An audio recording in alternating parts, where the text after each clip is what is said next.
आता जी निवडणूक घेतलेली आहे या सरकारने, त्यामध्ये जवळ-जवळ 150 मतदारसंघामध्ये यांनी गडबडी केलेल्या आहेत. यांचे मतदारसंघ किती आलेले आहेत, पूर्ण सखोल माहिती काढल्यानंतर अजितदादा सुद्धा या मतदारसंघामध्ये 20,000 मतांनी पराभूत.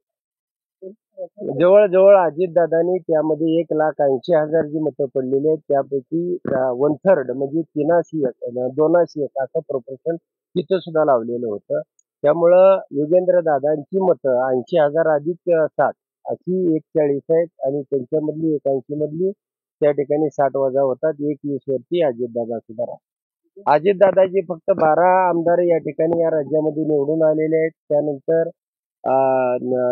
एकनाथ शिंदेचे फक्त 18 आमदार निवडून आलेले आहेत आणि भारतीय जनता पार्टीचे 77 आमदार अशी मिळून सगळी मिळून संख्या त्यांची 107 आहे आणि 2-3 अपक्ष आहेत अशी 110 फक्त संख्या. आणि असं असताना यामध्ये जो सखोलपणाने मी अभ्यास केलेला आहे, प्रत्येक मतदारसंघ वाईज अभ्यास केलेला आहे, प्रत्येकाला काय लावलं त्या